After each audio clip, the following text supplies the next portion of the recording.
Erution? Was that it? I've already forgotten. but it's not Erution. God, I gotta read this up.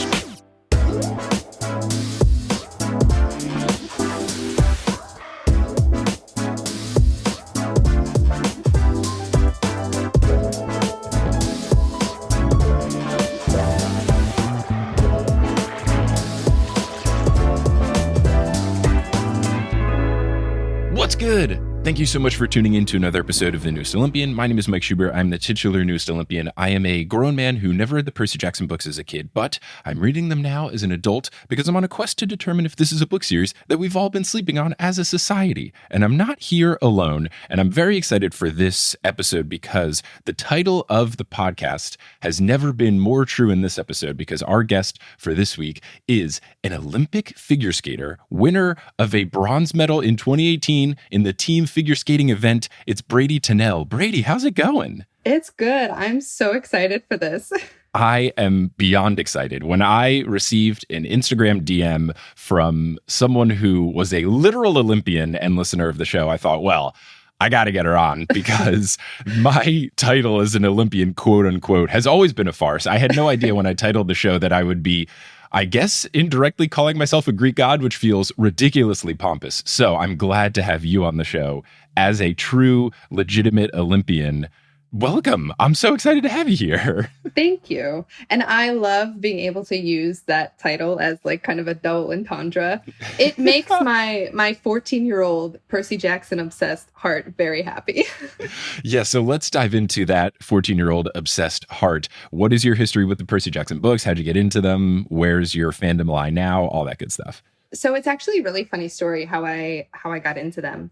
I had known about them for a few years prior to actually starting them, but because of Harry Potter and Voldemort and how scary Voldemort was, I was actually a little bit afraid to read them. Okay. So I didn't start them until, I don't know why I remember this so clearly, but it was 2012 and I had made the national championships for the first time and I had gotten a Kindle for Christmas. And I was like, you know what? This is a perfect opportunity to start reading these books.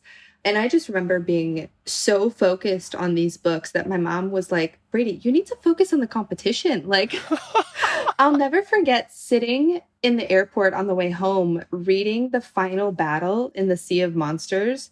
Every time I'm in the San Jose airport, I pass that spot and I'm like, I remember. But yeah, so I actually met my best friend through these books. We bonded over these books. I just basically grew up reading them, and I've always loved Greek mythology, so they're a huge part of my personality. That's fantastic. How did you meet your best friend through? Was it just someone at school you happened to talk about the Percy Jackson books, and then you had a new friend? No, actually, it was skating. Oh, nice. Yeah, she saw me reading one of the books, I think, and we instantly just bonded. We were like, oh my God, this happened and this happened. Yeah. It was history. We were gone. Amazing. So when you actually did get to become a literal Olympian, did your Percy Jackson heart feel happy as well? Like, I'm doing it. I might not have magical powers, but I get to legitimately say on my resume, hello, it's me, an Olympian. Yes, absolutely. Absolutely. And now I'm just imagining you. I don't know how much say you have over like the routine or the outfit, but I'm just imagining you finding ways to sneak Percy Jackson references in. You know, it's like, oh, she's gone with an orange and black leotard this time. You know what? I am not ashamed to say that there have been a few instances where I've for all the super fans out there, I've managed to sneak in a few references over the years in interviews and stuff. So I'm 100% that girl. So is there any of those that you can reveal that wouldn't spoil me? Or it was kind of a long time ago, so I don't remember. I just remember being like, they'll never know unless oh, I said that someone on my team is a very wise girl. Oh, amazing. That's very exciting. I'm excited to have you on. And we are going to be continuing our way through the Battle of the Labyrinth. We're going to finish up Chapter 8 and see how much of Chapter 9 that we can get into. Chapter 8 turns out big and beefy. So we are going to pick up where we last left our heroes, which was Percy was about to go to sleep. And we know that that means very fun, not scary things are ahead. His dreams are always cool and normal and nice, and bad things never happen to anyone. This poor kid can never sleep. Like, I feel so bad for him. And now we've entered a situation, and we'll see as we go through this dream, where he used to have the issue of, oh, when I have dreams, bad things happen to me. Now, no one is safe because now he's having dreams where bad things happen to other people. Yeah. And it's just not easy for Percy Jackson just to go to sleep. Can't even take a nap in peace. No. So Percy is taking his turn to go to sleep because Annabeth was trying to stay up, and Percy said, no, I'm going to do it. And now he's going to bed. So when he sleeps, of course, he has a dream. And his dream places him back in the labyrinth, and it's back in the past with this old man who we've seen before. Now, the prison looks a little bit more like a workshop. The boy is a little bit older. He is closer to Percy's age. And the narrator, Percy, says, quote, a weird funnel device was attached to the forge's chimney, trapping the smoke and heat and channeling it through a pipe into the floor next to a big bronze manhole cover.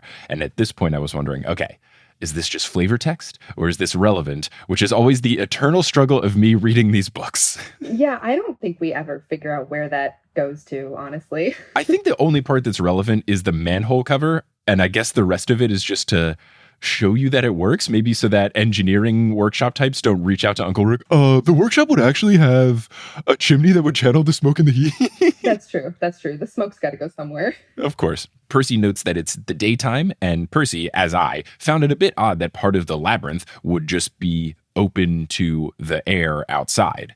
The old man is looking very frail, and his hands look overworked, his clothes are all greasy, and he appears to be working on some sort of chainmail type outfit.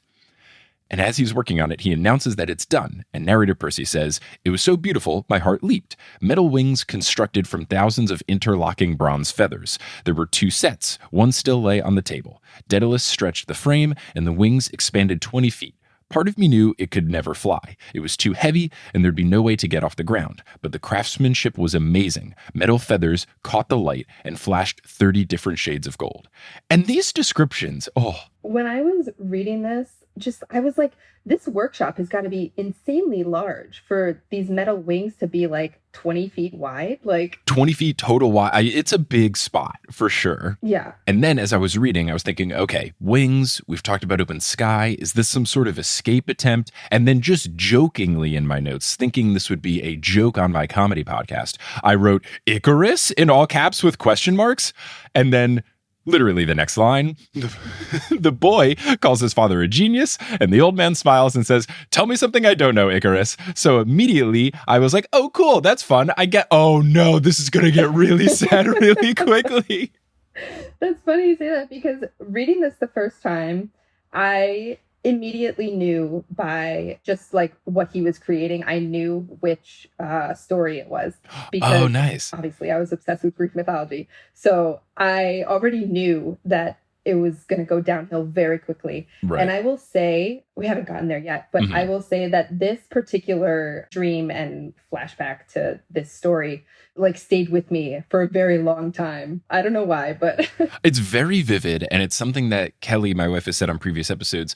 The imagery in this book is so clear that you feel like you're there. And whether it's the dreams or walking through the tunnel or even just the interactions with the characters that we run into later in this chapter, I agree. I feel like Rick was already really strong about setting the scene, but truly I can envision everything. And that's a problem for happiness when the dreams you're able to envision are very sad and terrifying, which is what we're going to get into here. Now, I didn't know anything truly about the Icarus story except for the classic idioms and colloquialisms of Icarus flew too close to the sun. I would imagine they're not metal wings in the original story, which is a fun twist on it. I don't think so. And I didn't know that Daedalus even did them, or if Daedalus is his dad, or if that was an Uncle Rick stylization. Regardless, I'm very excited to learn about this with Dr. Moya. Now, Daedalus tells Icarus to hurry because it'll take at least an hour to attach the wings.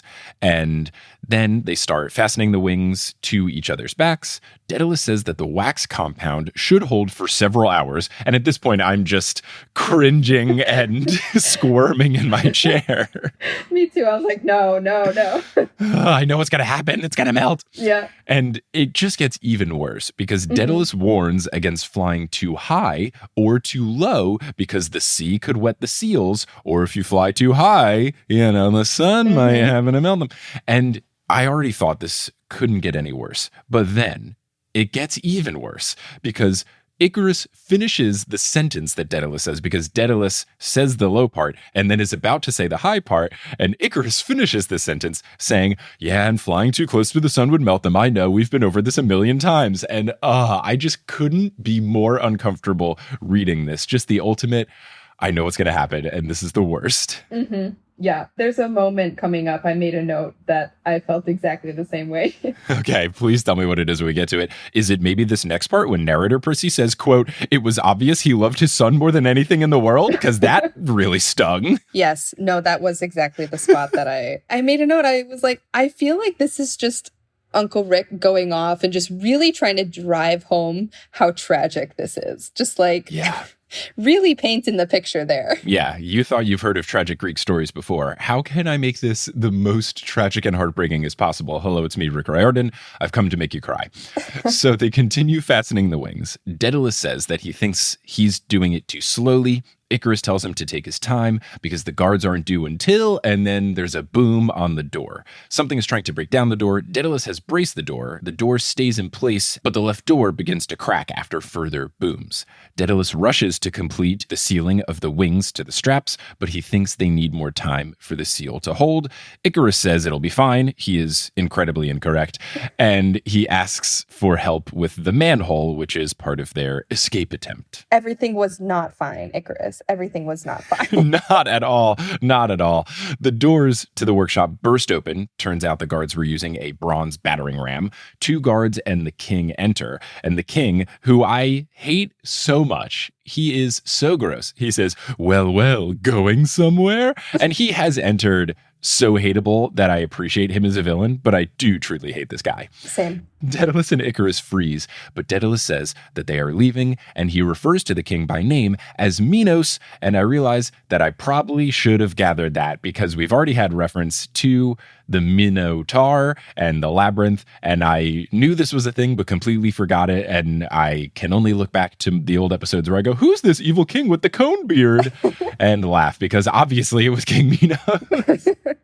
Okay, but I love your predictions and guesses because it's so fun for me knowing the story so well. And I'm just like, I sit there listening and I'm just like, oh, Mike, no. Yeah, I don't know if I actually came up with any sort of prediction for King Minos, but I am always down to predict because either I get things right, like I call Thalia being a tree way in advance, or I accidentally stumble upon Ares being the bad guy in the first book, or I might be super wrong because I'm currently not trusting of Paul Blofus or Juniper, and I just feel like both can't be evil, but I also don't trust either of them farther than I could throw them. I will say nothing. And your trapdoor will stay in place and not activate. So... Minos chuckles, and he says that he was curious to see how far Daedalus would get on this project before he crushed their dreams. And he says he's impressed, but he adds that they look like metal chickens. And then he lays down a very cool joke where he says, perhaps we should pluck you and make a soup. And the guards laugh uproariously, with one going, metal chickens, and the other saying, soup. So they're basically just the personified version of a YouTube comment section where people just comment the funniest part of a video. Especially, I find that frustrating when it's a short video and the whole point of it is just one joke, and then people comment the joke, and then it gets all the thumbs up. It's like, yeah, that's why we're watching this Vine, because it's 6.5 seconds long, and there's one joke in it. You are just quoting the Vine. Why is this the most thumbs up comment on the YouTube video? Honestly, when I read it over again, like 2 days ago to prep for this, I just immediately thought of Crabbe and Goyle. I was like, oh, okay, so they're... Yeah, they're just those bully henchmen types that just laugh or go along with whatever the bully is saying, and Minos is a big bully. Minos silences his guards and says to Daedalus, you let my daughter escape, old man. You drove my wife to madness. You killed my monster and made me the laughingstock of the Mediterranean. You will never escape me. Icarus then grabs the wax gun and sprays the king, who steps back in surprise. The guards approach, but Icarus hits both of them with wax as well, and then Icarus yells, the vent, to Daedalus. Minos orders the guards to stop them. Daedalus and Icarus open the manhole cover together, hot air billows out, and the father-son pair use it as a boost, like they're a bunch of video game characters, and they take off into the sky. Again, very fun visuals here, and very silly, goofy way to make this happen. I'm sure this is very different from the actual myth, but it's a very fun vibe and I'm here for it. Mm-hmm. And as like a young kid reading it, you think it's like the coolest thing ever. Oh, yeah, like, of course. Oh my God, they just flew out of a hole. Yeah, they use it as a boost. It's basically an engineered double jump. How can you not love it? So Minos orders the guards to shoot them, but they don't have any bows, so that makes that order hard to fulfill. One throws a sword at them to no avail, which is great. And yeah, you're right. That would be very much Crabbe and Goyle of, I don't know, I'll chuck a sword at them. It just felt very like, oh, what is, okay, like, just not, you tried. Good job. This will surely work. Yeah. So they fly out of the maze and they go across the city of Knossos, which I have not heard of, and they go past Crete. Icarus is elated and he starts to spread his wings to their full capacity so that he can truly soar, and he's flying on the wind. Daedalus warns for him to be careful, but Icarus starts going full trick mode by flying into the air very high and then nose diving and leveling out just above the sea. And I was just so frustrated here. Yes, I'm obviously sad, but literally a couple of minutes ago, you two just had a conversation about not flying too high or too low. And you've just done both, Icarus. Yeah. As much as I want to feel sad for him, he's being kind of a dunce. A little bit. But honestly, you know, I would probably do the same thing. I can't blame him. Are you the type where, I guess in figure skating, it's a little different than sports like football where you could score and then do a celebration. But did you ever injure yourself celebrating or something like that? I know this happens in other sports for sure. No, I haven't. Thank goodness. Yeah, I usually just do like a solid fist pump at the end because I'm so tired. Yeah, I mean, completely valid. I totally get it. But yeah, a fist bump, much more safe and secure than flying too high and too low to the point where your wings, or I guess in your case, your skates would pop off. Come on, Icarus. Exactly. Oh my goodness. So he is in full trick mode. He's nose diving. He's just above the sea. They are very far out from the shore now, and Daedalus calls for Icarus to stop. But Icarus tells him not to worry because Daedalus is a great inventor and he trusts his work. And I get that you're complimenting your dad and stuff, which is very sweet, but also maybe listen to your dad as well. Yeah. And of course, right on cue, the metal feathers begin to fall off. Daedalus tries to coach Icarus as to how to best manage the situation, telling him to extend the wings fully and to glide while staying as still as possible. And of course, that doesn't work because Icarus is panicked, so he starts to frantically flap his wings to try and regain control, and that is the worst thing he could have done in this situation. I always imagined this like that really annoying game, Flappy Bird. Like Flappy Bird is Icarus in this moment. Shout out to Flappy Bird. I don't know, in the nicest possible way, how old are you? I'm 24. Okay, quite young. Oh, wow. All right. So let me, as the 30-year-old grandpa in the room, Flappy Bird came out when I was a freshman or a sophomore in college. So I think 2012. And it captivated the world. And I'm sure it would still captivate younger folks like yourself, but me and my roommates would just kind of sit in our dorm room and play Flappy Bird on our iPod Touches. And Flappy Bird and Words with Friends were like the two things. Oh my Doodle God. Jump, Flappy Bird, and Words with Friends had a hold over us. I remember Flappy Bird was such a wild thing where it was so popular that the app developer shut it down because he couldn't handle the server overloads. And the fact that he did that instead of turn it into Flappy Bird stealing all of our data, shout out to the inventor of Flappy Bird. Yeah. But you're right. It was a game predicated on frustration. Yeah. And it was tricky. And I can still envision that smiling 8-bit-ish little bird just trying to get him through the little columns. My goodness. Yeah. So the left wing rips away. Icarus cries out for his father, and the right wing breaks off, and Icarus begins to plummet towards the sea with his arms spread in a failed attempt to glide, and Percy suddenly awakens. He has the feeling of falling like he was in the dream and he was falling, and it's just sadness all around here. Yes. I can't tell you how many times I've also had a dream where I was falling on the ice and then all of a sudden woke up. So I really, really identify with Percy here. Yeah. I've had, I guess, my version of the dream where I am playing basketball and I have a really easy wide open shot, and for whatever reason I can't make it. Either my eyes aren't working properly and I can't see the rim, or I just keep airballing it and then it's really embarrassing. So yeah, I can understand the sports related stress dream. Never fun, never a good moment.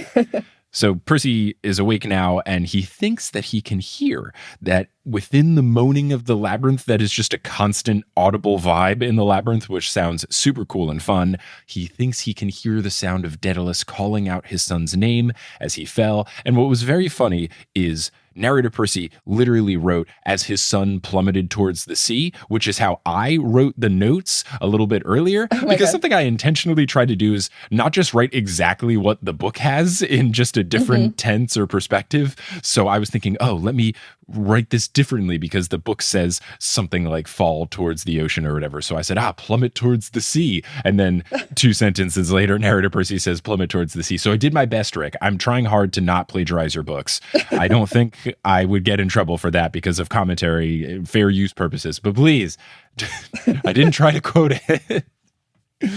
Now, the next morning, the team eats some granola bars and juice boxes, a very balanced breakfast, and they head out, continuing through the labyrinth. In a rare move, Percy Jackson does not share his dream with everyone because something about it really shook him to his core, and he feels like it's not important to share it with everyone.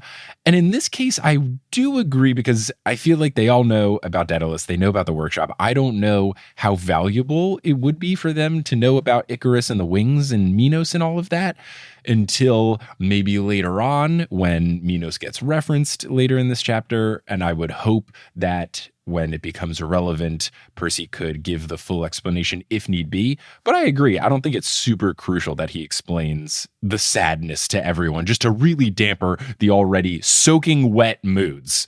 Yeah, I have to agree with you on that one, especially right at the beginning of the quest. Like, there's no need to drag the mood down further. Right. Good morning, everyone. Here's some sadness. So yeah, I don't think he needs to do it. I support him here. Now, they're continuing through the labyrinth, and they had stone tunnels where they started, but they changed to dirt and cedar beams as if they are inside of a gold mine. And Annabeth is confused, saying that it should still be stone. They enter a cave that has stalactites and a pit looking like a grave in the center. And Grover says that it smells like the underworld in this room. And initially, I kind of thought nothing of it. Okay, yeah, the tunnel smells bad, maybe monsters. But then Percy sees a foil wrapper, and he turns on his flashlight, and he sees a half-eaten burger floating in some brown carbonated muck. So he and I then both realize, this is where Nico was before. Oh, Nico. This poor kid. Oh, Nico. We'll get into Nico a little bit later on. Yes. So Percy voices this aloud. And at first I was surprised, but I guess he's told everyone what's up with Nico. And I think he's shared the Iris message stuff with everybody. So I guess everyone's on the same page. Tyson is spooked because this means that ghosts were here before. And Percy can sense that Nico is nearby. So he runs off. And Annabeth calls out for Percy, and she chases after him with Tyson and Grover. And I can understand Percy's excitement, but dude, we know about the labyrinth. People get lost. At the very least, announce what you're doing or say, follow me. You can't get separated in general. You can't get separated in the labyrinth. I know. When they first fell into the labyrinth at camp during the war games, Annabeth was like super nervous, and they took like 3 steps, and it was like an hour. And then all of a sudden he just like takes off down the tunnel. Like, come on, Percy. Come on, Percy. Read back a couple chapters ago and remember how scary the labyrinth is. Percy arrives at a tunnel where he can see daylight above through a steel grate. Percy asks where they are, and then a cherry red cow stares at him through the grate. And narrator Percy says, I didn't know cows came in that color, which is fantastic. Yep. Grover identifies the grate as a cattle guard, which I only recently learned about because when I was in New Zealand, we had to drive up to a gate to do a hiking thing, and we had to park by a cattle guard. And there were signs that warned about cattle guards, so I actually knew about this thing. Whee! It's kind of like that weird thing where once you learn about something or once you learn a word, you then immediately see it the next day. No joke, I was reading about 2012 stuff last night on Reddit, and someone said, 2012. We were all playing Flappy Bird. I'm not exaggerating. So it's wild how all this stuff can come about. But yeah, cattle guard, as Grover explains, is a great type metal structure that they will put at the gate of a ranch to keep the cattle from getting out. And it's funny that they make the exact joke where Percy goes, how does that keep the cattle out? I don't get it. And Grover has to go, look, if you had hooves, you'd understand, because truly it doesn't look like something that would really keep out cattle. It is just kind of like metal bars spaced out a little bit where I guess the hooves wouldn't fit in, but it looks incredibly unassuming. But I guess they work because they were all over this part of New Zealand that we were driving. Huh. Interesting. Because of all the talks of cattle and ranches and all of that, this causes Percy to remember Hera mentioning something about a ranch, and he thinks that they should visit it because he thinks that Nico could be there. And I don't exactly know why Nico would be at the ranch, but I get it, so sure. Annabeth is cool with it, but wonders how they will get into the ranch. And Tyson very easily pops off the cattle guard just with a two-handed push, and it flies off. It does startle a cow, and Tyson apologizes because of course he does. He's perfect. I love Tyson so much. How can you not? So they arrive at the ranch, and the ranch has all red cattle, at least what we first see. Annabeth identifies them as the cattle of the sun. Percy and I are confused as to what that means, so Percy asks what that means. And Annabeth says that the cattle of the sun are sacred to Apollo. And Percy asks, holy cows? And that gave me a hearty chuckle, an audible hearty chuckle. What a great dad joke from Uncle Rick. Yeah, me too. I made a note and I was like, Uncle Rick really coming through with the dad jokes. Truly, he is a specialist. He's doing quite well. Mm-hmm. Annabeth begins to wonder what they're doing here, but Grover tells her to wait and to listen. Narrator Percy then says, at first everything seemed quiet, but then I heard it. The distant baying of dogs. I had to Google that, and apparently baying means howling if you are a hunting type dog. The sound got louder. Then the underbrush rustled and two dogs broke through. Except it wasn't two dogs. It was two dogs lobster. No, it was one dog with two heads. And it looked like a greyhound. Long and snaky and sleek brown. But its neck V'd into two heads. Both of them snapping and snarling and generally not very glad to see us. So, scary two-headed dog situation going on. Yes, I do not like the idea of that. No, and we've already had scary three-headed dog with Cerberus, who in this book is canonically scary, but also still a good boy that loves a ball. Two-headed dog, terrifying as well. And Tyson just identifies this dog in the most perfect way by saying, bad Janus dog. Just tremendous. Tremendous stuff from Tyson.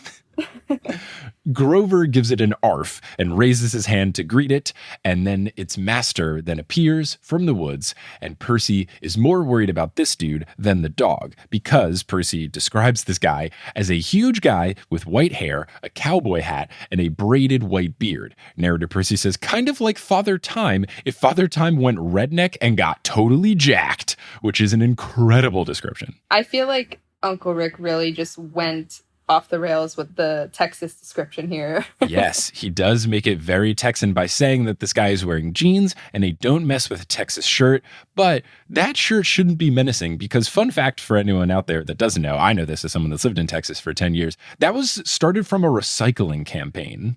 Don't Mess with Texas started as a way to literally tell people not to mess with Texas. And it was a way to get people to not litter. So I guess not necessarily recycling, but it was an anti-littering campaign. And it morphed into what it is today with very Texan people saying, oh, don't mess with Texas. We were our own country for one point in time. Yeah, you were your own country from one point in time because you seceded from Mexico because Mexico abolished slavery and you said, no, thank you. Never brag about being in your own country, Texas. You were your own country for the worst possible reason.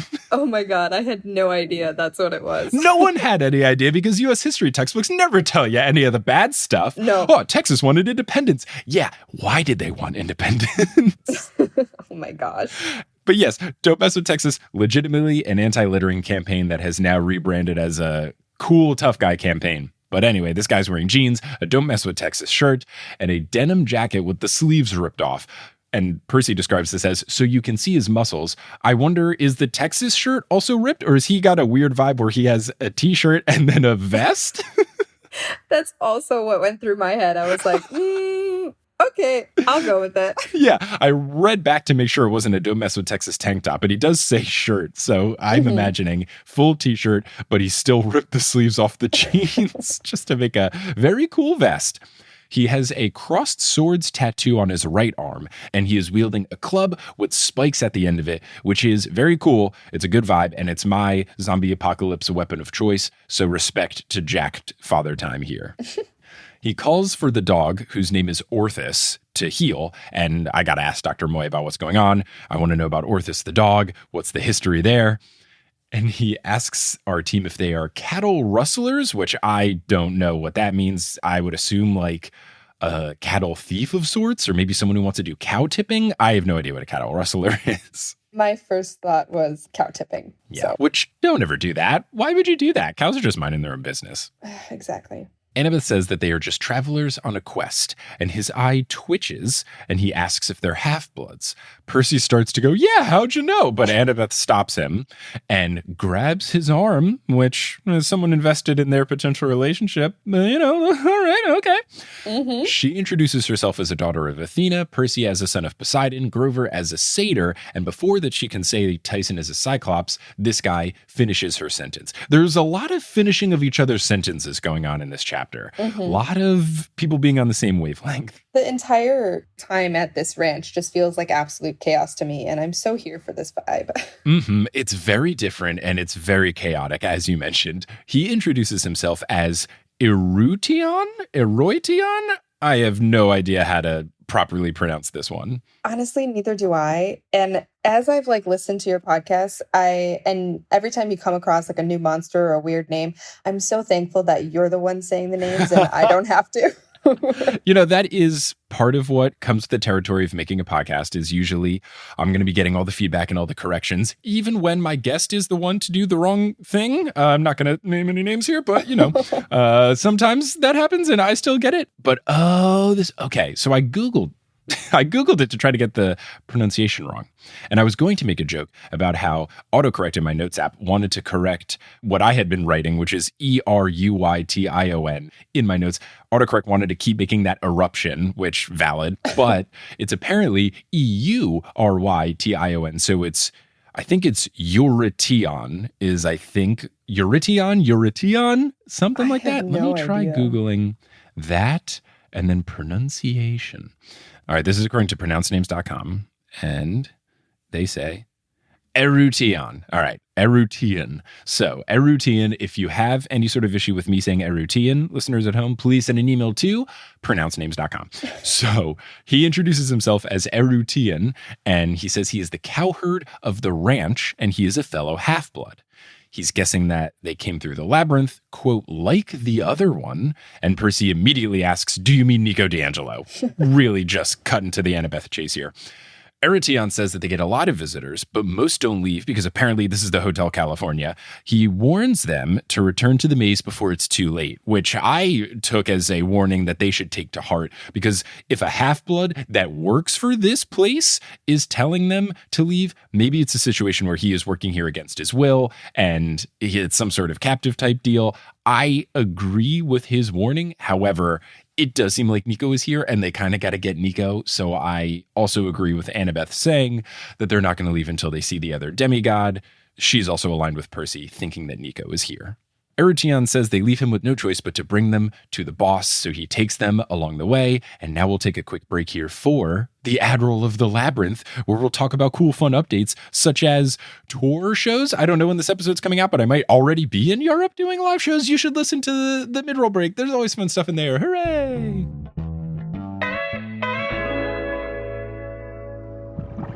Hello and welcome to the Admiral of the Labyrinth New York City edition again. I am here with many fun updates, the first of which, in the intro of the episode, I hyped Bradie up as a bronze medalist in the 2018 Olympic Games. Well, I'm very excited to report that in between us recording and this episode releasing, that Bradie Tennell just won the silver medals at the 2023 Figure Skating Nationals. At the very end of the episode, she will talk about, I'm competing in this competition. Well, guess what? She won silver at that competition. It is super cool. I am super proud. And the official figure skater of TNO absolutely killed it.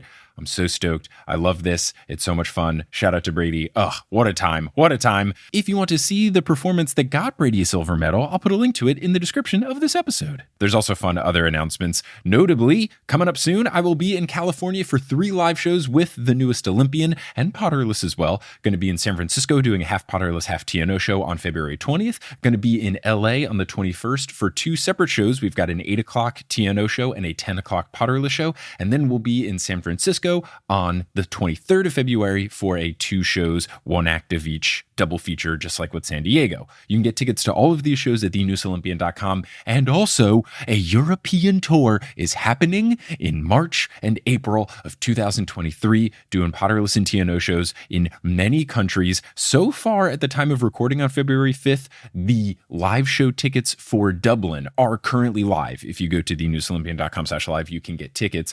The other shows will be coming live throughout this week. So this episode's coming out on February 6th. In the days after that, there will be tickets available for shows in London and Amsterdam and Oslo and Copenhagen and Helsinki, in Berlin and in Munich. I'm very excited to do these shows. I basically just picked the cities in Europe with the most downloads and fit in as many shows as I could in a month without stressing myself out too much. So there's going to be a whole bunch of fun stuff happening. You can get tickets over the course of this month at thenewsolympian.com/live. As I said, Dublin is already live. The other ones should be coming soon, but I'm going to try to get those up and live, and I'm very excited for those shows.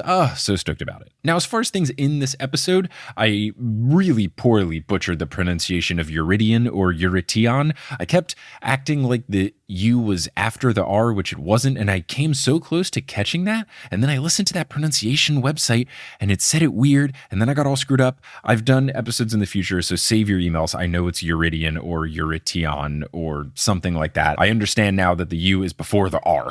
I'd also like to thank everybody that came and watched the Hades stream that Stephen, Johnny, Kelly, and I did recently. It was so much fun. It was just a great time playing the game and interacting with the chat and having a fun time. Shout out to Stephen for facilitating stuff, and shout out to everyone who watched. And if you want to watch it, the replay of it is available if you go to thenewsolympian.com/Patreon. It's available for all patrons. You can watch the replay, 3 hours of goodness. We also did another one, so if you want 6 hours of Hades the video game content and me playing and Stephen sort of narrating and stuff, both of us talking, answering listener questions and stuff like that as well. Just some good stuff. Go to thenewsolympian.com/Patreon. And speaking of that Patreon, we have a whole bunch of new patrons. Shout out to our newest Ultra God tier patron, Riley Draken, and shout out to Rayla Matthews, who upgraded to the Ultra God tier. Shout out to our newest Mega God tier patrons, Two Fates minus the Blue String, Sindhu Nathan, and happy early birthday, Casey Morgan. Mike immortalized your name on a podcast episode. Shout out to our new Super God tier patron, Andrea Bridges, or Andrea Bridges. As I've talked about in a previous episode, I need to know a way to distinguish between the 2 types of pronunciations for that spelling of name. Shout out to our newest God tier patrons, JD Heisey, Sophie, Melanie McCoy, Megan Kirby, Teska, Tyler Board, Ms. Says Howdy Sam, and Mateo Brando. And shout out to our newest Emmy God tier patrons, Clayton and Elizabeth Wilson, Taylor Logan, Megan, Rebecca Sachs, CEO of Tripping But Not Falling, Rebecca Fox, McGoiver, and that is spelled with a G-U-Y, so McGoiver, Himani Agrawal, Ember Lowe, Emily Francis, Manny, Oh My God, It's Fallen, Cyan Cicada, Erin Peely, Addie, It's Pitts, Kat, Kate Christie, and Zofia. Also want to give a shout out to Aprotny, who upgraded their pledge and had a birthday recently. And I want to give a shout out to Emily and Rick, who also upgraded their pledge so that I could wish them both a happy birthday, because they have birthdays pretty close to each other. That is the policy for birthday stuff. I don't do just like random birthday shout outs, but if you either make your patron name a birthday thing for somebody else or even for yourself, or if you upgrade, then yeah, I'll do that. But I got to draw the shout out line somewhere. So if you make your patron name birthday things, I'm going to say it just like that person made their whole name a happy birthday wish. You can do whatever you want. But thank you all so much for your patronage. May Hermes bless you so that when you are running late to catch public transit, you just have so much luck with speed and getting through the turnstile and your card swipe working and getting down the stairs and everything so that you make the train and you don't miss it. I'm definitely not running into the experience where I keep barely missing trains now that I'm back in New York City. Couldn't be me. Who would that happen to? Now, if you're all caught up on the News Olympian and you are looking for a new podcast to listen to, you should check out some of the other shows that I make. I make a couple of other podcasts. I think think they're very good. I think you would enjoy them. One of the ones that I make that I think you would enjoy is called Horse. It's a comedic basketball podcast about the WNBA and the NBA, where me and my buddy Adam Amawala, who is a stand-up comedian, talk about basketball, but just the entertaining stuff. We talk about the drama. We talk about the Twitter beefs. We talk about the uniforms. We talk about the trades. We talk about NBA and WNBA history. We talk about Shaquille O'Neal and Charles Barkley and all the silly things that they're up to in the past and the present. And it's just a fun way for you to understand a little bit more about sports. We have an episode coming out soon that has a really interesting interview just about the complexity of fandom and getting into sports. We've done a couple of different things just about how fandom, in terms of people who like comic book series or YA series or whatever, how that fandom is actually pretty similar to sports fandom. And I think that you would agree, because you all are fans ostensibly of Percy Jackson and other stuff, and maybe that could bleed into sports stuff too. So if you want to see how that could happen for you, why don't you listen to Horse? It's available wherever you get your podcasts by searching for Horse or going to our website, horsehoops.com. Now, before we wrap up here, you're going to hear words from a few sponsors who make it feasible for me to be a full-time podcaster. Some of these ads will be read by me. Others of them won't. The ones that are not read by me are inserted locally. So if you live in Denmark, don't be surprised if you hear an ad in Danish. Well, once those ads are complete, we'll get back to this episode of the newest Olympian. And we're back. So our team is now walking down a dirt road in what feels like 100-degree weather for what feels like forever. There's bugs about. It seems like a bad situation. They pass fire-breathing horses, which sounds terrifying, and Percy asks what they're for. Eretion says that they raise animals for lots of clients like Apollo, Diomedes, and ... others. That ... incredibly ominous. Percy picks up on the ... He asks who the others are, but Eretion says no more questions. I think Chiron got to him. Yep. Chiron was like, yo, plot purposes, it would be way cooler if the big bad explained this. Say nothing. So they approach the big ranch house, which Annabeth says looks like a Frank Lloyd Wright. Narrator Percy says, I guess she was talking about some architectural thing. You are correct, Percy. Frank Lloyd Wright is one of the few architects I know, because I like to do the very cool joke that my architect wife definitely appreciates, which is just me spurting the 5 things about architecture I know anytime architecture comes up. And it's definitely not overstayed its welcome. It's funny every single time. As they walk up the steps, Eretion warns them not to fight or draw weapons or make any comments on the boss's appearance. They then hear, "Welcome to Triple G Ranch," and I thought, aha, I figured this would be it. Not necessarily a great prediction on my part, seeing that we had a box that had a ranch on it and the chapter title said they're going to a ranch. So easy guess for me, but at least we can see a bit of a link between the crate of, I'm assuming, scorpions and this place here. Mm-hmm. So this guy apparently has a normal head, slicked back hair, and a pencil mustache like an old school movie villain. His smile looks mischievous, and his body looks absolutely whack and confusing because he has 3 bodies. Percy describes this as, quote, his neck connected to the middle chest like normal, but he had 2 more chests, one to either side, connected at the shoulders with a few inches between them. His left arm grew out of his left chest, and the same on the right, so he had 2 arms, but 4 armpits, if that makes any sense. The chests all connected into one enormous torso with 2 regular but very beefy legs, and he wore the most oversized pair of Levi's I'd ever seen. His chests each wore a different color Western shirt, green, yellow, and red, like a stoplight. I wondered how he dressed the middle chest, since it had no arms, and Uncle Rick is getting weird in this book, and I am here for it. To this day, I still have trouble picturing this guy in my head. It's very confusing, but honestly, the 4 armpits line made the most sense to me of trying to understand the separation between the torso. So weirdly, the most confusing bit helped me the most, but I agree with you. It's still kind of weird. I am so excited to see how they do all of the stuff when they get to book 4 in the TV show, because you've got the 100-handed ones. You've got this guy. You've got Janice. There are some funky people in this book, and I am excited to see how they become visual. I'm assuming CGI. I don't know how practical effects would get in the mix. It's going to be very interesting. Yes. So Eretion nudges Percy to say hello to Mr. Geryon, is my guess of pronunciation, Geryon. And Percy just fumbling the introduction in the worst possible way. His streak of not breaking the one instruction in terms of saying stuff and not fighting things, His streak lasts 2 words because he says, "Hi, nice chests, ranch. Nice ranch you have." It couldn't have got any worse. Literally. To me, this feels like on those old sitcoms when they have like this many days without an accident and then they just have to erase it and go 0. Like, that's what this is. Mm-hmm. So Nico then comes out, which I was surprised he came out so quickly. And he immediately draws his sword when he sees them, but Mr. Geryon tells him to put it away.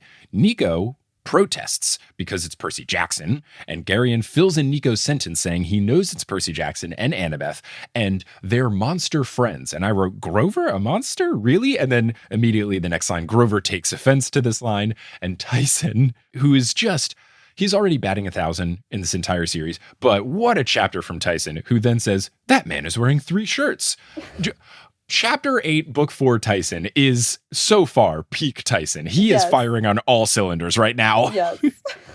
I feel like everyone is just on such a different wavelength. Mm-hmm. And the chaos. I'm so here for it. Right. All we needed in Chapter 8 was Tyson saying something sentimental, and then we would have had the full Tyson pie. Mm-hmm. That's the only thing missing. But in terms of comedic effect and wonderful timing, Tyson is really doing well here.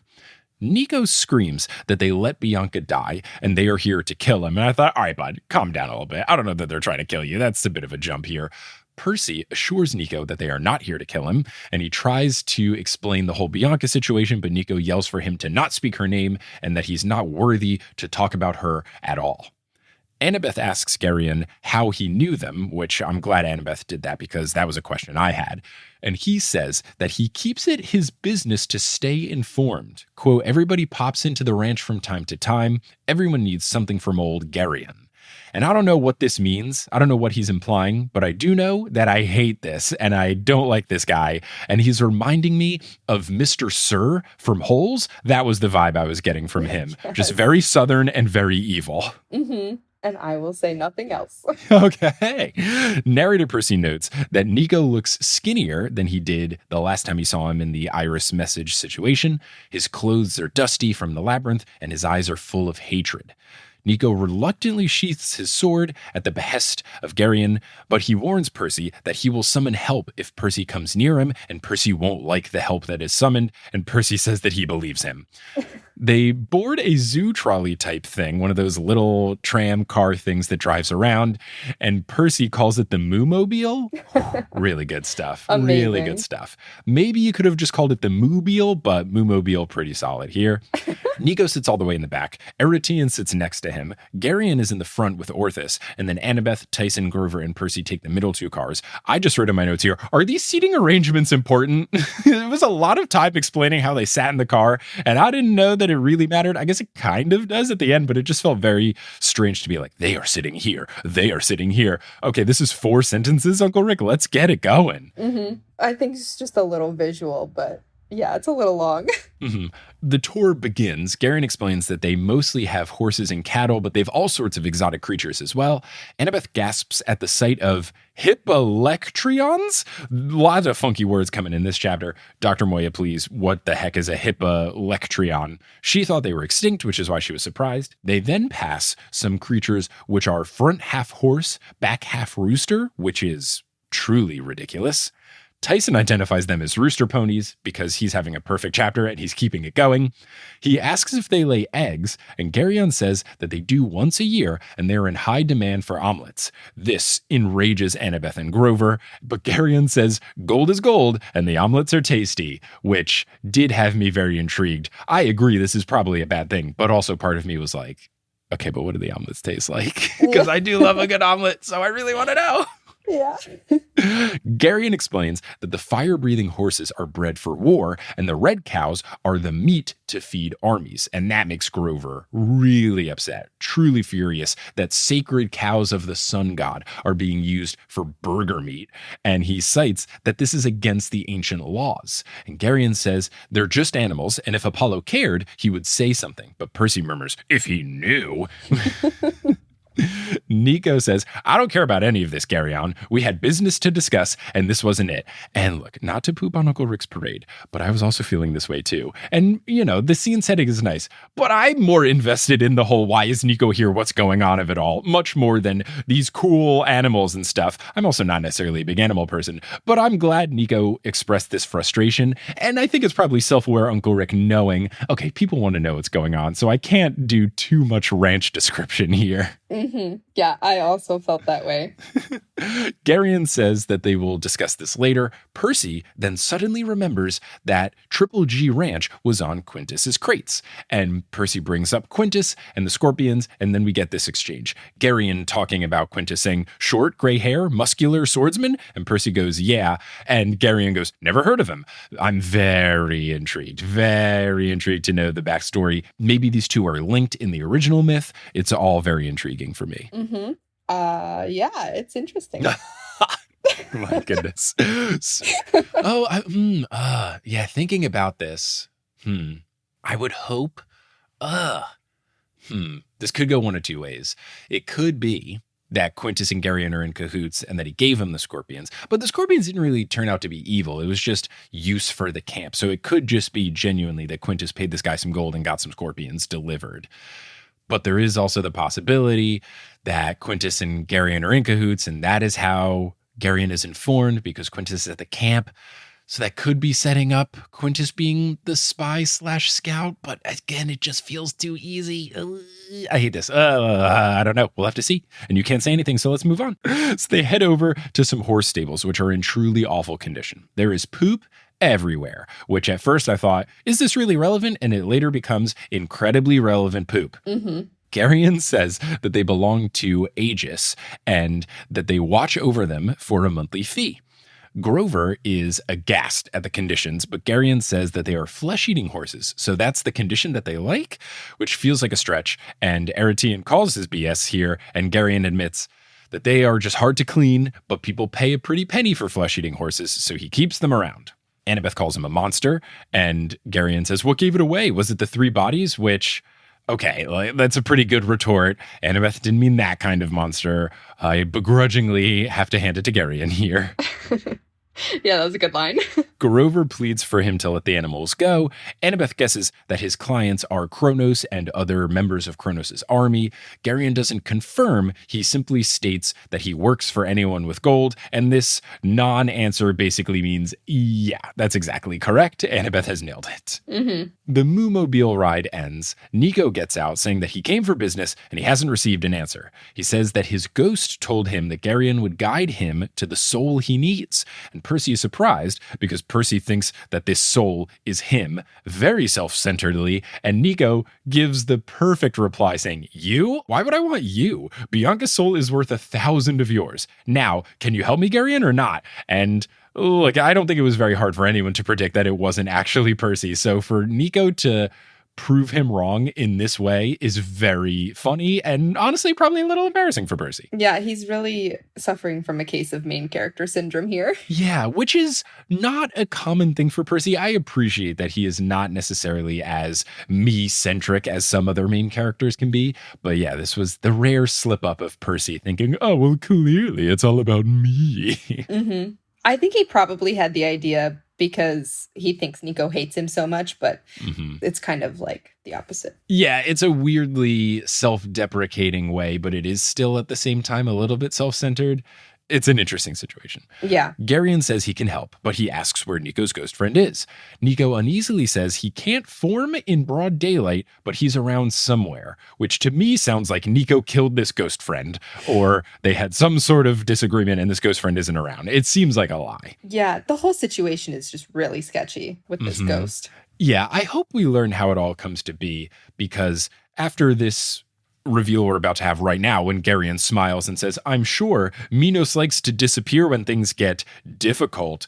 And I legitimately, Macaulay Culkin in Home Alone, 2-hand gasped when he said Minos, because I didn't see this coming. And I immediately wanted to reread any interaction with the ghost to see if there was any sort of hint laid. I'm sure there is. But that is just a really fun way to tie the two stories together. And I'm loving it. I love this. And now I'm even further intrigued to see how Minos found Nico, or if Nico found Minos, and how that whole dynamic worked out. I'm sure that Nico will eventually explain this to Percy, or at least I hope he does. So I'm incredibly excited to see how this goes. It just makes an already intriguing thing of who's this ghost guy? Now, weirdly, by answering who the ghost guy is, I have more questions than answers. Yeah. Percy is floored, just like I was, and he asks aloud if Nico was really taking advice from an evil king. And Nico seems to be a little embarrassed by this, telling Percy it's none of his business, and he asks Geryon what he meant by things getting difficult. And Geryon says, well, you see, Nico, can I call you Nico? And Nico goes, no. And then Geryon goes, you see, Nico, I want to hate these villains, but they're so well crafted. What a great interchange. He continues, you see, Nico, Luke Castellan is offering very good money for half-bloods, especially powerful half-bloods, and I'm sure when he learns your little secret, who you really are, he'll pay very, very well indeed. And I wrote in my notes, Nico, you fool, but then I immediately remembered, okay, Nico is a child. At least we think his age is confusing and up in the air, but for the purposes of his personality, he's a child, so you kind of have to get it, but also, why would you tell him this, Nico? Maybe he didn't tell him this, maybe this dude figured it out. Nico, come on. You're making things very difficult for everyone. I feel like he kind of, like, the monster figured it out just because the monsters kind of just have an innate sense. And they always know the names before, like, Percy or Annabeth tell them their names. So that's true. I don't think he actually told him, but yeah, if we find out that Nico goes, hello, my name is Nico D'Angelo, my dad is Hades, then I'll be very upset. But you're right. I think we can give him the benefit of the doubt for now. Nico draws his sword, and Eretion knocks it from his hand. Orthus pounces on Percy before he can get up out of the Moomobile to help. And then Geryon tells the team to stay in the car, or Orthus will rip out Percy's throat, which is very scary. Geryon orders Eretion to secure Nico, and Eretion asks if he must, and Geryon yells, yes, you fool, so he does.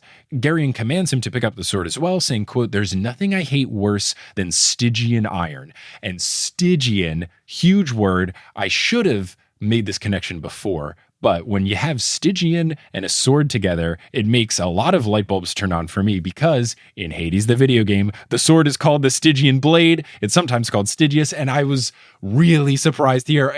But I should have not been surprised. Like, obviously, the sword of Hades, Stygius. If Nico has this sword, yeah, that makes sense. So I was very excited at this, and then immediately frustrated that I didn't guess this or see this coming when earlier we were trying to figure out what is up with this magical evil metal sword that people are afraid of. It's obviously Stygius. I'm kicking myself here. I'm kicking myself.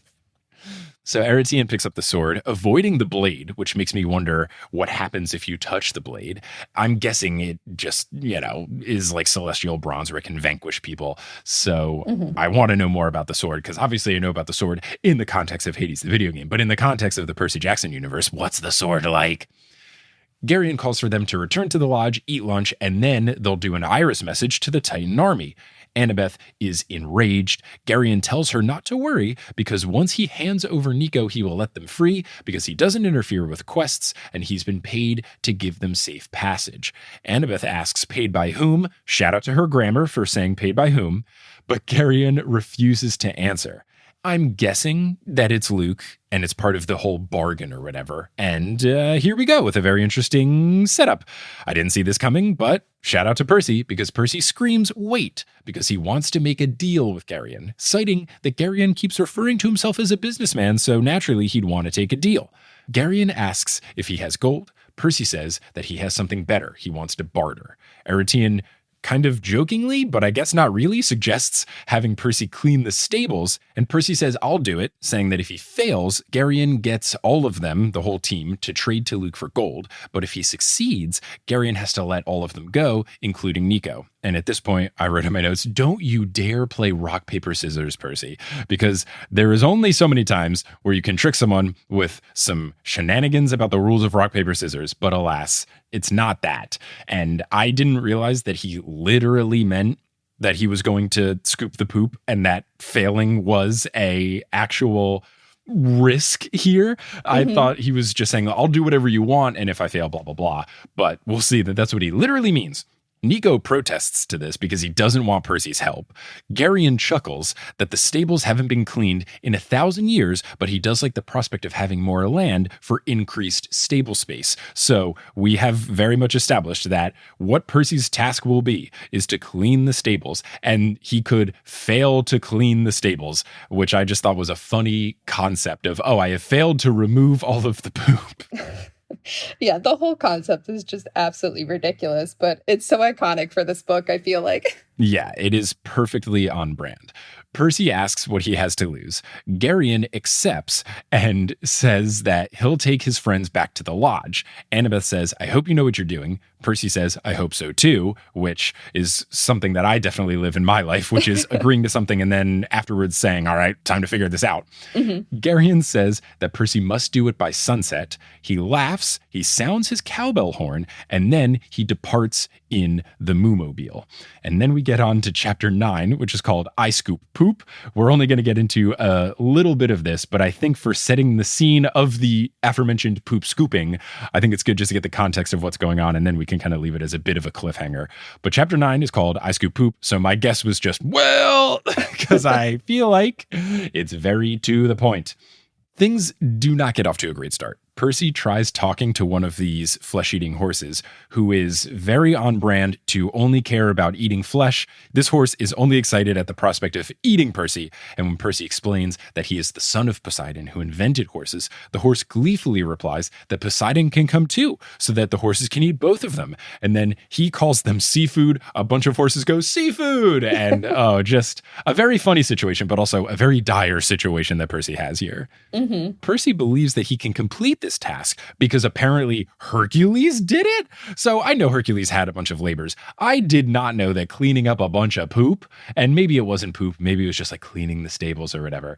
But I feel like with each new labor of Hercules I learn about, it gets more and more ridiculous. And with this one being a labor, it's firmly established that you could probably tell me anything was a labor of Hercules and I would believe it. I'd say, yeah, that makes sense. He had to hopscotch 100 spaces without falling over. Yeah, that sounds like a task of Hercules. Honestly, yeah. So Percy recalls that Hercules channeled a river into the stables. So Percy thinks, easy peasy. My dad's Poseidon. I can control water. No problem at all. And honestly, that's some pretty great thinking from Percy. Mm-hmm. There are some problems, however. Percy can't get close to the horses because they want to eat his flesh. The river is downhill from the stables, and it's about 1/2 mile away from the stables. So pretty far. Percy does one singular shovel of poop to see how that would go, and he realizes, okay, no, I have to make this river work, so he runs down the hill. The sun is already beginning to set, so he is very much pressed for time, so he heads on down to the river. When he gets to the river, he comes across a girl in jeans, a t-shirt, and river grass braided into her hair. Lots of braids in hair going on in Percy Jackson, which is a good vibe and very much a Greek vibe, but a very common theme of people having braided hair and stuff braided in their hair. Do you braid your hair for ice skating? Do you do ponytail? What's the optimal hair situation? Yeah, so it's really funny you mentioned that because I skate with my hair in a bun every day, and I have for like probably 15 years. And like my name is Bradie. So everyone's favorite joke when they meet me is to be like, oh, Bradie with the braids. I'm like, so original. No one's ever heard it. Yeah. Yeah. As someone whose last name is Schubert and people make some sort of Schubert joke, anytime people make a Schubert joke, I go, oh my God, that's so funny. I've never heard that before. And people go, wait, really? And I go, no, I've heard that every day since I was 5. Yeah, it's exactly the same. So I give you full permission to do that if people make a Bradie braids joke. This girl is upset, and Percy asks if she's a naiad, and she confirms that she is in a very sassy manner. Percy is confused because she speaks English and she's out of the water, but she says, I can act like a human if I want to. And Percy then retroactively feels bad, realizing, oh yeah, I've never really taken the time to learn anything about naiads. They just are on the lake and they giggle sometimes, and that's where my knowledge of them starts and ends. So maybe this will inspire Percy to have a conversation with some other people. But in Percy's defense, he's usually very busy at camp. He's very preoccupied with saving the world, so I can understand that he hasn't been able to small talk with people. We'll forgive him this time.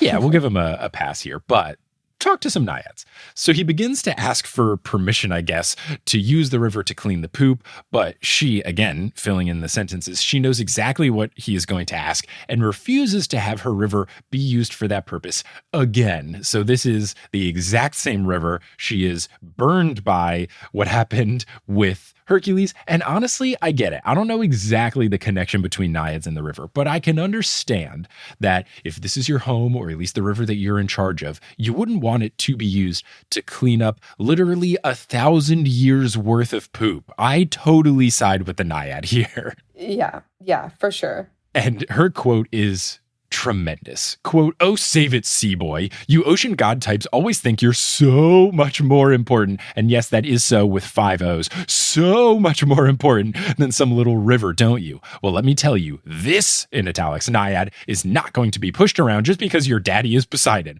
This is freshwater territory, mister. The last guy who asked me this favor, oh, he was way better looking than you, by the way. What? Catching strays. Unnecessary dig here. He convinced me, and that was the worst mistake I've ever made. Do you have any idea what all that horse manure does to my ecosystem? Do I look like a sewage treatment plant to you? My fish will die. I'll never, in italics, get the mulch out of my plants. I'll be sick for years. No, thank you. All caps on the no thank you. So, look, I totally get it. I completely get where she's coming from here. Me too. I do not want my home filled with poop either, so. Not at all. Narrator Percy notes that the way she talks reminds him of Rachel Elizabeth Dare, and I like Rachel Elizabeth Dare getting another mention. I want her to make some sort of return. Big fan of hers. Need to get her back in the story. And even Percy, as the narrator notes, that he can't blame the naiad as well. He says, quote, "Now that I thought about it, I'd be pretty mad if somebody dumped 4 million pounds of manure in my home, but still," he then says, "my friends are in danger." And she doesn't care. She's like, boo-hoo, too bad, so sad, not my problem. You're not going to ruin my river. And she is so upset that she looks like she's ready to fight. She's balled up her fists. I don't know how big she is, but this is a very spunky, feisty naiad, and I am incredibly here for it. She's quickly becoming one of my favorite side characters that we've come across. Yeah, I love how she realizes she made a mistake 1,000 years ago, and she's like, I am not doing that again. I don't care who you are. Exactly. Now, to my surprise and to her surprise, Percy just says, okay, I'm not going to fight you. I'm not going to ruin your river. And she is very surprised and has to quickly go from, like really trying to turn it around. But he then does let her know about the stakes, which is the fact that him and his friends are going to get sold off to the Titans if he doesn't clean the stables by sunset. And I was wondering if Percy was genuinely saying this, or if he was kind of doing the whole, oh no, if you don't help me out here, me and my friends, I want to know how thick he's laying it on here. I would say he's probably being pretty genuine, but there's also probably a little bit of dramatics going on too. Right. Now, the naiad says that she's going to let Percy in on a little secret, and she tells him to scoop up some dirt. And he's confused, but she goes, come on, scoop up some dirt. So he crouches down, he scoops up a handful of the dirt. Percy notes that it's dry and it's black and it's spotted with little clumps of white rocks. And then he realizes, wait a second, it's something besides the rock. And the naiad clarifies that they are shells. They're petrified seashells.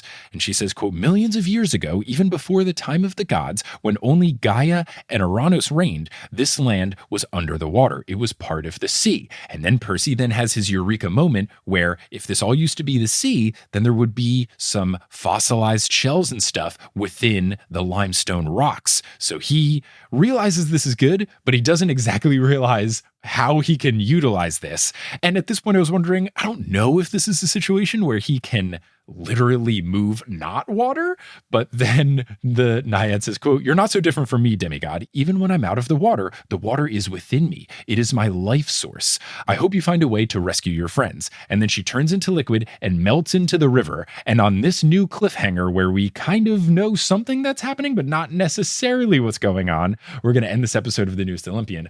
I have not read past this part. I am very intrigued to see how this all works. But we will just have to see. But Bradie, thank you so much for joining on the pod. This was so fun. The Newest Olympian has never been more Olympic. If people want to find you doing stuff, where can they find you? I follow you on Instagram where you post cool reels of you doing ice skating tricks that I could never even fathom doing. So that's a fun follow. But is there anything else you'd like to plug for the folks listening? No, I pretty much only post stuff on Instagram. So your best bet of seeing what I'm up to is definitely on there.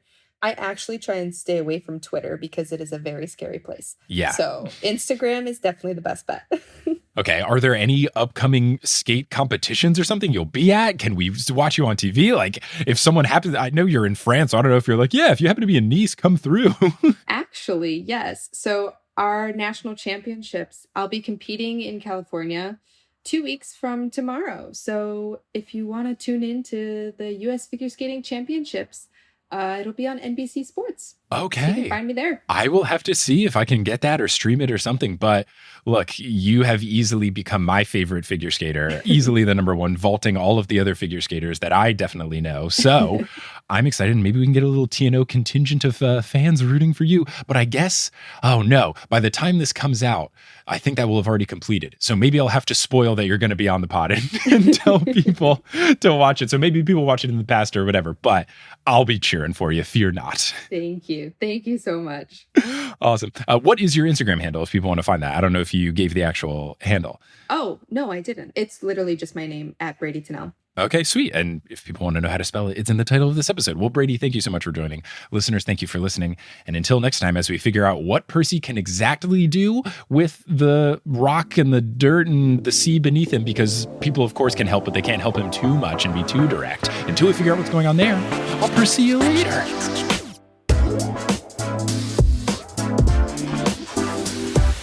Thank you so much for listening to this episode of The Newest Olympian. This podcast is created, hosted, and produced by me, Mike Schubert. I also run the social media and the website. Our editor is Sherry Goyle. The music is by Bettina Campamanos and Brandon Grugel, and the art is by Jessica E. Boyd. If you love the show, you're all caught up on the show, and you just can't get enough, you should check out our Patreon, where you can get access to loads of bonus content, bonus episodes, bloopers, director's commentary, monthly Q&A live streams, all sorts of good stuff lives at thenewestolympian.com/Patreon. And if you want to rep the show, you can get some merch at thenewestolympian.com/merch. If you want to be part of a larger community, you can join the Patreon, get access to our Discord, but you can also check us out on social media. We're at Newest Olympian on Twitter, Instagram, and Facebook. We have a subreddit, reddit.com/r/thenewesolympian. We even have a TikTok account that Sherry runs. It's at Newest Olympian. Lots of good stuff on social media. This show wouldn't be possible without our patrons, and I want to give a shout out to our Ultra God tier patrons: Lotta Bartova, Kelsey Gillespie, The Damn Steam Nuggets, Vicky Garcia, Ellie Hoskovchova, Veronica Bartova, Haley Hastings, Robin Garcia, Frida Vikstrom, Megan Moon, Olivia Y, Craig McRoberts, Taylor Payne, Giselle Salvador, Peter Johnson the Twin, Sabrina Balsiger, Boney Pony, Heather McMillan, Casey Williams, Polly Burge, Nikki Harris, Tatiana Schmidt, Sandra Rose, Bridget Lowry, Josh Sayer, Josh Wilkie, Abby Ryan, Wise Girl, Ashton Gabrielson, Marco Redhouse, Falcon Joey James, Christopher William Boucher, Caden Mack, Sam Reeby, Carly Allen, Riley Kiedis,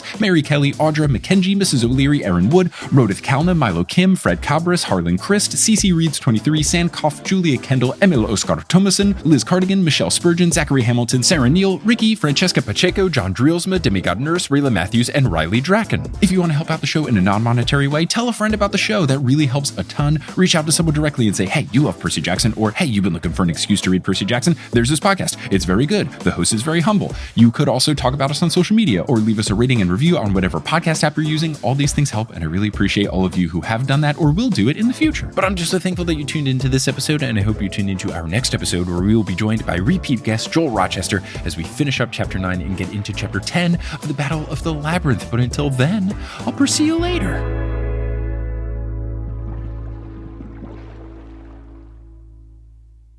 Hey everyone, how's it going? It's me, ASMR Mike. So I ran out of voice memos from Australia and New Zealand, so we're back to doing other things. Currently, I'm at a desk here at the place we're subletting in New York City, and there's lots of stuff that I could make noise with, so I'm going to make noise with that. First off, here's a jar of pens and markers and pencils and stuff. Now I'm going to take this mouse that I have and click it near the microphone. That is the gaming microphone. Oh, that was an elbow pop. That was the gaming microphone that I used when we played Hades, the video game, recently. What else do we have here? I have one of those forearm squeezy things that used to squeak, but ever since I got it to New York, it doesn't squeak anymore, so I don't know if this will make any noise. I guess you can hear just a little bit of the... And finally, I'm going to rub your pop filter, by your, I mean mine that's on my microphone, with the one that is over the microphone that I use when I use my camera to record video blogs and stuff. I don't know if the scratching will be picking up, but I'm rubbing windsock against windsock and seeing what kind of fusion that makes. Anyway, thank you so much for listening.